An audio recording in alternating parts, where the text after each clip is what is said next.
as of today, right now, as you are watching this video, the old listing form on Etsy is officially retired. What is replacing it is this new listing form. Many of you watching this might already be using this new listing form, but if you're anything like me, you may have been clicking this little button here and constantly reverting back to that old listing form, which Etsy still allowed you to do prior to today, but that is not the case anymore. And so that brings us to the purpose of today's video. I'm going to be breaking down the new listing form and everything that you need to know about it. If you are a returning viewer of my channel, it's good to have you here. Welcome back. If you are new to my channel, hello, my name is Taylor, and on my channel, I focus on print on demand, on Etsy, as well as passive income, entrepreneurship. Really, those are the things that have been all encompassing of my life and my journey in the last year. And so my goal on this channel is to teach and inspire you on all of those things.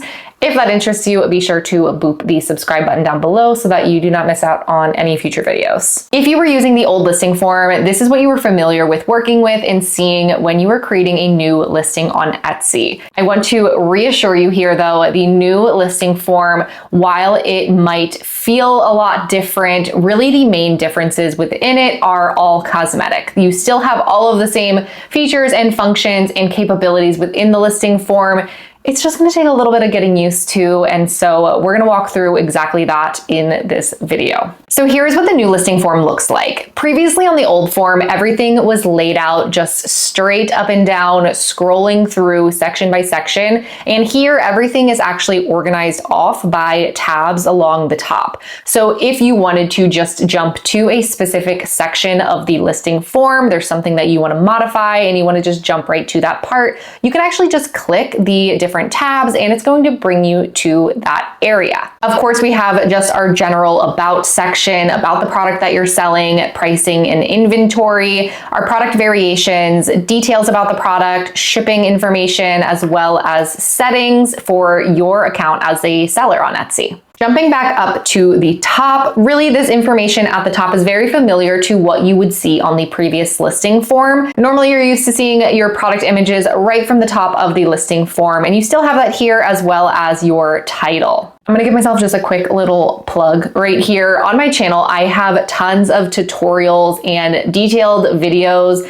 discussing how to really optimize each of these different components within a listing, such as title, listing images, all of the things that you really wanna make sure that you are putting some time and love and effort into for a really high quality listing on Etsy. I'm going to link a playlist to all of my Etsy and print on demand tutorials in the description box down below. So if you're looking for more information about Etsy, print on demand, and optimizing each component of this listing form, then be sure to check out that playlist. There are tons of videos in there for you. The requirements and what you are able to add for your title and your photos still remain the same. You're allowed 140 characters in your title, and for your photos, you are going to be able to add up to 10 images for your product, and you can also add a listing video. It's really easy to do so just by clicking add photo or video and selecting all of the images that you want to add in for your listing.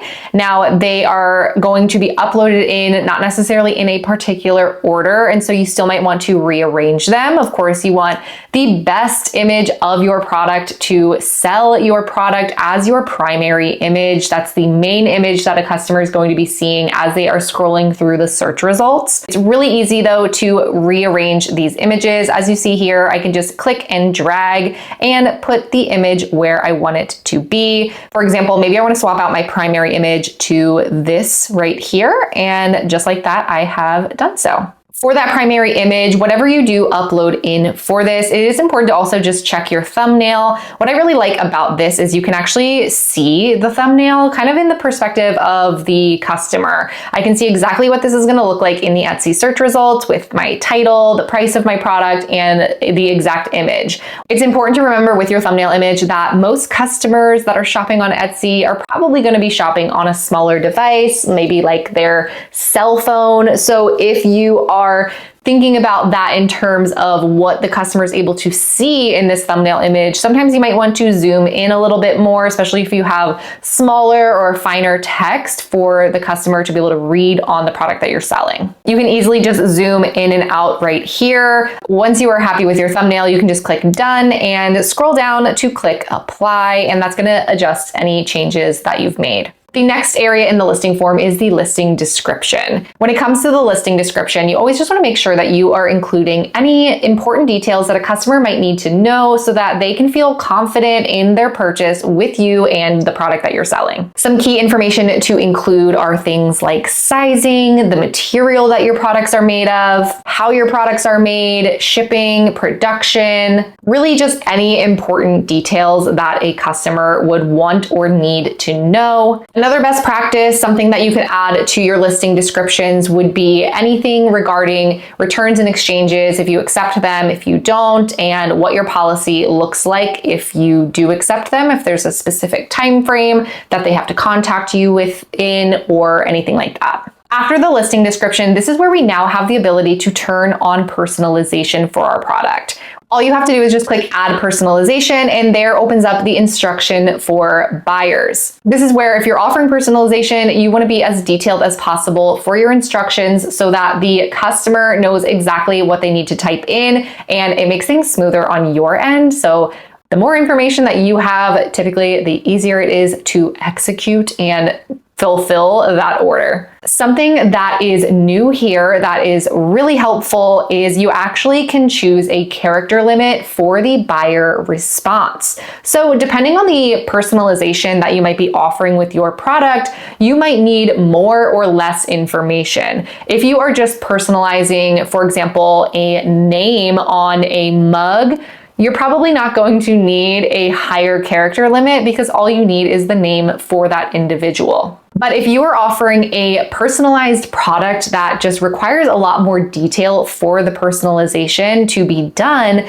you might want to increase that character limit so that the customer is able to fully type out any instructions needed for their order. You have the ability to increase this all the way to 1,024 characters, so your customer could basically write you a paper. Similar to the old listing form, you still have the ability to make personalization optional. So if you want personalization to be optional, you want to make sure that you turn this little toggle on. If you want it to be required, you want to make sure that this toggle is left off. Following the personalization section, this is where we get into price and inventory. You can set the price for your product here, and something that they have added that I really like, especially as a print-on-demand seller, but even for a handmade seller, if that might be you watching this video, you are able to add in your costs for your materials. If you're a print-on-demand seller, adding in your costs from your production partner and what it costs to make the product that you're selling.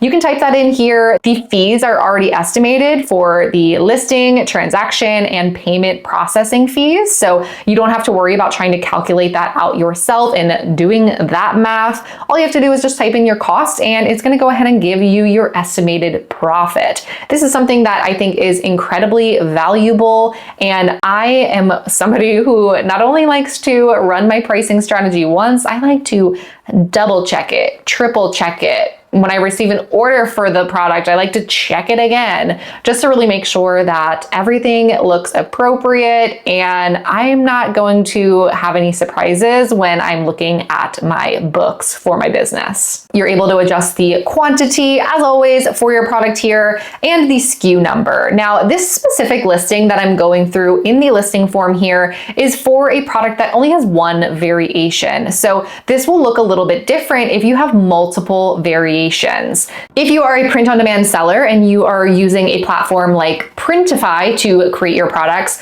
when you create that product in Printify and sync it over to your Etsy shop, the variations and actually a lot of this information, like the title and description, as long as you have it accurate in Printify, are going to be pushed over to this listing form for you. So you won't have to do anything in terms of modifying the variations here. But if you're a handmade seller, or even if you are looking to just create create a custom listing for your print on demand business, then it's important to kind of get a little bit more familiar with the variations here, because while the concept is the same with the variations and how you are able to add and modify them here in the listing form, it is the one thing that kind of tripped me up a little bit when I was first getting accustomed to this new listing form. When you have pushed over a listing from a print provider for a print on demand shop, typically your variations are going to show up like this. You are going to be able to see the color, the size of the product that you're selling. For example, I just added in a few variations here just so that you could see what it looks like.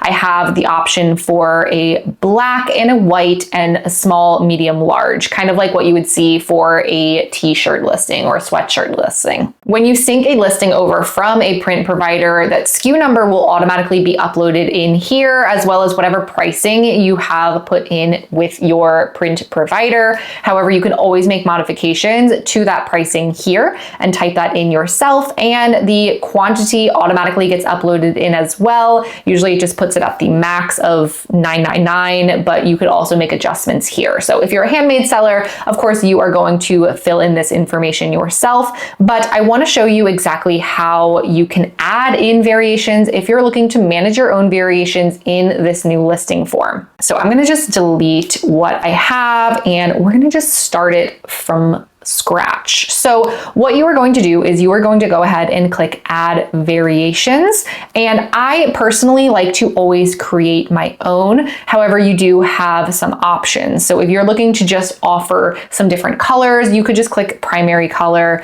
or secondary color, or if you have a certain size of an item, ounces or something of that nature, you could do capacity.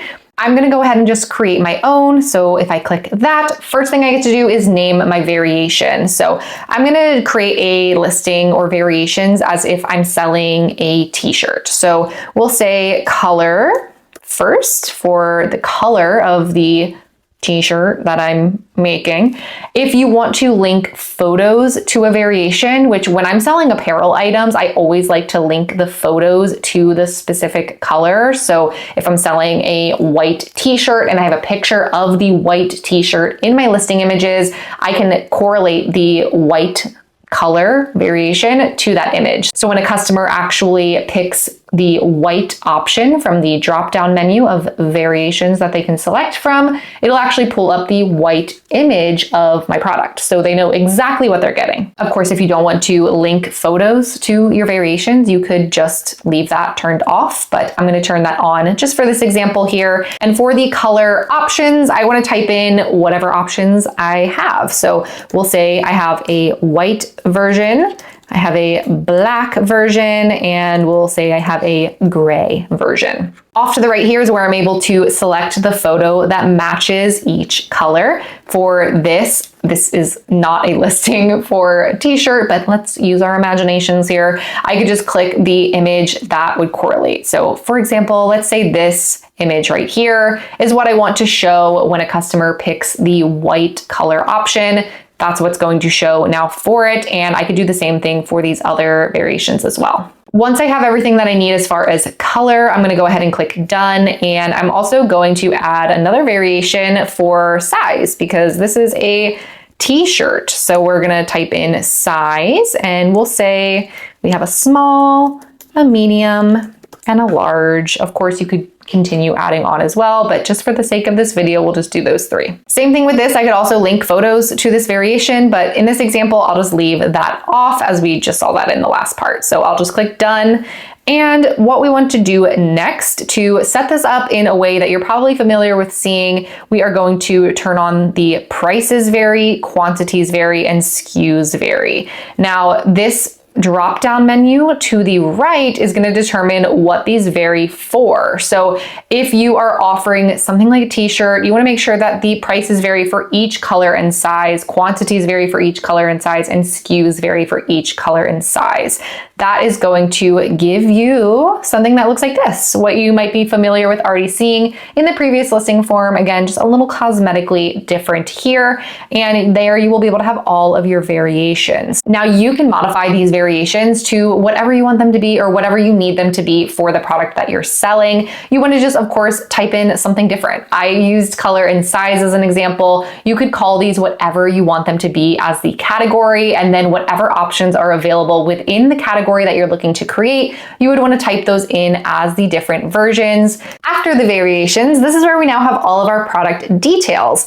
This is where, of course, you can change the core details of the product, whether it's a physical product, a digital item, the category that the product falls into. Again, if you're a print-on-demand seller, a lot of this information is actually going to be automatically added in for you, imported for you. But if you're a handmade seller, these are the things that you are going to manually want to add in. Or if you're a print-on-demand seller, creating your listing from scratch in Etsy and then later adding in SKU numbers, you're going to want to add in all of the details here as well. There's some details that are required, some that aren't required, just like the previous listing form, and all of the same information is available here. You can add in your attributes such as the material, primary color, secondary color, the capacity, if it is a product that holds any type of liquid or something like that. You can add in information about the sustainability, and there's actually additional information. I just clicked to show all attributes. You can add in occasion, holiday, can the item be personalized? And then below that we have our tags, which is a super important part when it comes to the SEO and getting your listing seen in front of customers, getting your listing with eyeballs on it.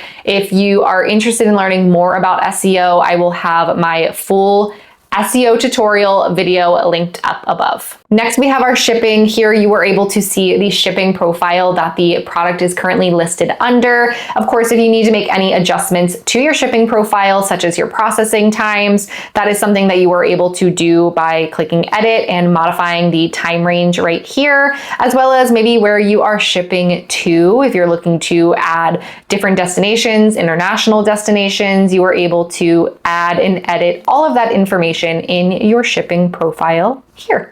Last but certainly not least, we have our settings. Here is where you are able to see your return and exchange policy. And if it is something that is different for maybe a particular listing versus another, you can have different return and exchange policies on different products within your shop. So maybe if you are offering something that is personalized, sometimes you might not be able to offer a return or exchange on those items versus something that could be resold if it was returned. So you can make adjustments to your policies here. And you can also select your shop sections. So if you're organizing your shop, maybe by product type or maybe by the niche that the product fits into, you have the ability to choose your shop section. You also have the ability to turn on the feature for this listing. This is just going to highlight the particular listing at the top of your Etsy storefront so that it is big and bold and there for a customer who comes to your storefront and that might be wanting to browse around. If you run Etsy ads, there is the toggle for whether or not you want the particular listing that you are creating to be using those Etsy ads, yes or no there. And of course, we have our renewal options, whether you want the listing to automatically renew or to be on manual renewal. My personal opinion when it comes to the renewal options, I think it is always in your best interest to keep your products on manual renewal, because what Etsy is going to do is automatically renew a listing when it has been sold. So the only time that a listing does expire is when it hasn't sold in 4 months, which if a listing hasn't sold in 4 months, I think it's a great opportunity to revisit that listing, revisit the SEO, revisit your listing images, and maybe make some adjustments so that you can maybe revamp it, give it a new life, and maybe get some more sales out of it the next time around. And that is it, my friends. I hope that this gives you some clarity in the new listing form. Please let me know if you have any questions below in the comments. I will be answering as many questions, comments as I can. I hope this video gave you some reassurance that the new listing form is great. It still has all of the great same functionality that we're used to with the old listing form, just with a new facelift, a little bit of prettier touches on it. If this video was helpful, be sure to give it a thumbs up and boop the subscribe button if you haven't done so already. As always, I hope you're having a wonderful morning, afternoon, evening, wherever you are in the world, and I will see you in the next one. Bye.